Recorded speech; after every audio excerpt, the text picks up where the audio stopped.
If you are someone who struggles with planning, overwhelm, follow through, and not getting distracted, then, well, first of all, you're not alone because I struggle with that too. But this video is going to be for you because I'm going through the top 3 apps that I have found that help with all of these issues. Now, some of us struggle with these things a little bit, and some of us struggle with them a lot. And I am definitely in the a lot camp as someone with ADHD. So I have chosen these apps not only because they help with the problems I just mentioned, but also because they're very ADHD friendly, meaning they work well for a brain that is busy, has lots of ideas, is always going in a million directions, and is very visually oriented. I love these apps. I'm pumped to share them. And I will preface this by saying, no, one of them is not Notion. But if you are looking for a productivity app, then I think you're going to like this first app. It's going to blow your mind because it's got all the benefits of Notion, but it's also a lot more simplistic. It's a lot like Miro, if you're familiar with it, or Google Keep. And it is so easy to use, so flexible, and so visually beautiful that it may be the one tool I would leave Notion for. So let's jump into that one first. It's called XTiles, and they are the sponsor of today's video. But I don't want you to confuse my enthusiasm for this tool just because they're the sponsor. This thing is going to blow your mind. So let's jump into it. Okay, this is the homepage of XTiles, and all of the magic is behind these cards. Now, there's 2 ways that you can approach this program. You can either build it from scratch, and if you are a bullet journaler and you love the idea of just having ultimate flexibility, then you can start from scratch, and I'll show you how to do that in a minute. I prefer to start with a template so my brain has something to work with. So I started with a template to build out a big trip that I'm going on next month. So this is the trip that I've built out, and I'll show you why this is extremely ADHD friendly in a minute. But I just want to show you the origin of the template that I used. If you wanted to create a new project, you just press this little plus key and you scroll down to the template gallery, and there's all kinds of different templates in here to get you started. And what I found was this handy little travel planner. So you would just click on use this template. So as you can see, it's pretty basic here. And all of XTiles is based on these little blocks of information. And when I saw this, I thought, well, it's good. And we can embed a map here and I can do things by day 1, day 2, day 3. But what I really wanted was a way to organize all of my plans based on the cities that we're going to. We're going to Spain and Portugal, and we're spending like a couple of days here and a couple of days there. So I needed a lot more context than just everything to do on day 1. So now let me show you how I took this simple template and put it into something that works beautifully for my brain. So this is how I built out our trip planner. We're going to a variety of different cities, and I want to be able to see each city as a different context, all of the to-dos, all of the important information in that city, so that when we leave one city and go to the next one, I can either delete or archive or move the city we've already been to away so something else can take priority. So the first place we're going to is Madrid. So I created squares or blocks for each of the locations we're going to. And in each square, I have the dates that we're going to be there, the Airbnb address that we're going to, the tasks that need to be done before we leave, the things that need to be done there, and the things we need to do as we're exiting to go to the next city. These are tasks here where you see the little round check mark and you also see a date. That means that this thing needs to be done at a certain time and it's going to be collected in my master task list. Then down here, I've got my train details, which is just an embedded note with my tickets in them. So it's quickly accessible if I need it. And then down here, what I have is a checklist. So things that I want to see in Madrid and restaurants that I want to eat at, which aren't tasks per se. So I don't want them to show up in my task list, but I want them to be in that Madrid context so I can reference them when I want to. Then all of your tasks are beautifully organized in this one area over here. It also organizes your schedule with your tasks. I think that's super important. So you know where you need to be and you know what tasks you have to do, but that is separate from all of the other information you might need to know about a certain topic at any given time. And by the way, this also integrates with Google Calendar, so I can see my appointments and schedule that I use in the tool, but also the things that are in Google Calendar, which you don't get with Notion, unfortunately. And let me show you what the calendar looks like. So I can see everything that needs to be done in the month of September. The little circles means it's a task, and where it's just pink and it has a time, that's an appointment.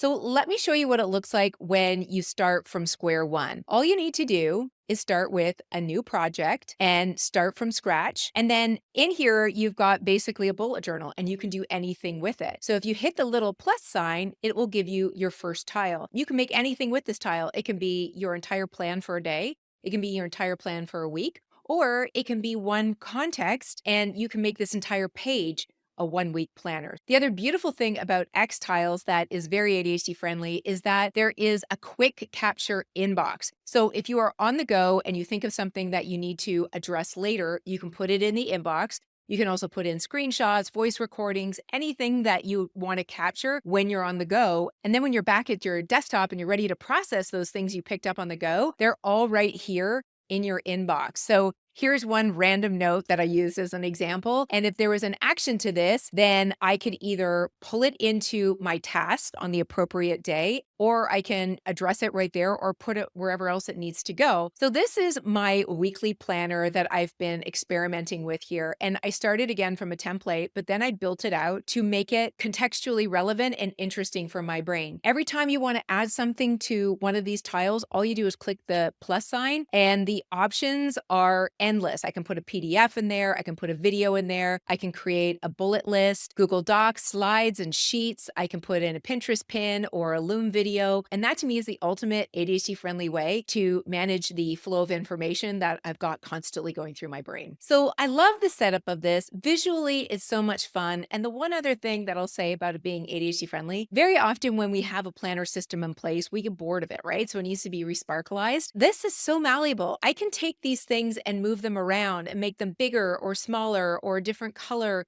or put different pictures in it. I can do absolutely anything I want in the context of each page. So if you get bored with things easily, you're going to love this because you don't lose the information. Just get to zhuzh it up and make it look interesting again. And by the way, the other great thing about XTiles versus Notion is that if you're on the paid version, XTiles is far more affordable. So if you want to try XTiles, use the link in the show notes below. Now let's get on to the next app. The next app that I absolutely love, and it is so ADHD friendly, is something called Shortform. Now, if you are someone who struggles to read a book from start to end, or even listen to an audiobook from start to end, because A, your attention span is not like it used to be, like mine, but also because you forget everything that you just read because authors can take so long to draw out a point and then they use 16 different examples to illustrate the point and then they make the point again. And it's just like, I can't remember any of this. I think authors have to do that because they have to hit a specific word count. But really, all I want, especially when it comes to nonfiction, are the key takeaways and the key points so that I can either use them or lose them and move on with my day. And that is exactly what Shortform does. So you can use it like a reader, just like you would with a Kindle, or you can also listen to the books, or you can do both, which is great if you really want to absorb the information. And you can highlight text and you can put bookmarks around things that you want to come back to, which is something that you can't get with Audible. And I love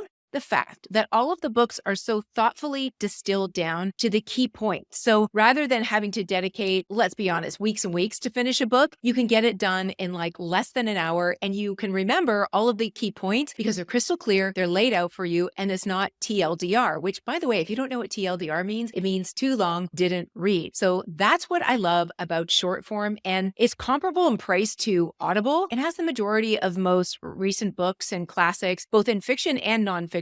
I don't know if it would be the same experience with a fiction book because you probably don't want to have the story too condensed, but for nonfiction, it's an absolute game changer. And speaking of TLDR, it has another feature that I think is so helpful. There's a little Chrome extension that you can add to your browser that will distill down everything you're looking at on the screen of your computer, whether it's a website or a YouTube video or an email or a PDF, anything. It will take all the key points and distill it down so that you can get a gist of what it is you're looking at and either move on to the next thing or dive deeper. It's really good for capturing key points and takeaways, especially if you have working memory issues and you just don't remember what you consume from 1 minute to the next. I Love it. The last tool I'm going to share with you is so ADHD friendly, especially if you're someone who has a tendency to distract yourself and buffer by going back to your email inbox again and again. And I didn't notice how much I did this until I installed this little browser extension called When You're Ready. So what happens is when you install this browser extension, it will ask you how many times a day do you realistically want to check your email? And I gave it 4 times a day of specific points that I wanted to check it. Morning, mid-morning, afternoon, and maybe once in the evening. And then what it'll do is block out the view to your email inbox outside of those specific times. So if you're working on something else and all of a sudden it feels hard or boring, or your brain wants a break, so you go back to your inbox just to look and see if anything's come in, what you'll see is this. And it's got a cheeky little reminder here that you've already seen your inbox 4 times today, and it was visible for 5 hours and 13 minutes. So what that does is just remind me that I'm buffering,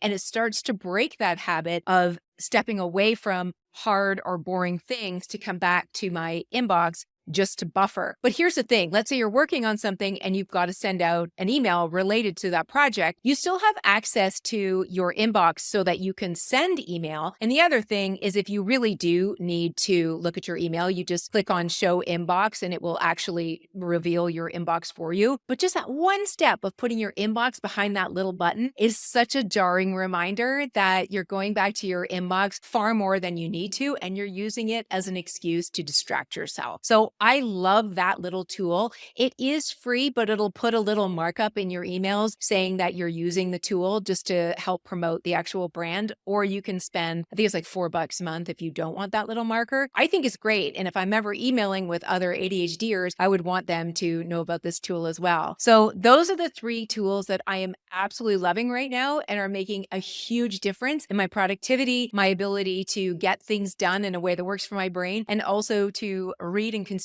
more quality content and actually remember what I consume. So all of the tools that I've just mentioned are linked below in the show notes. And if you want to try XTiles, again, there is a promo code as well. So grab that now and give it a try. And thanks guys for being here. And I'll see you in the next episode. Bye for now.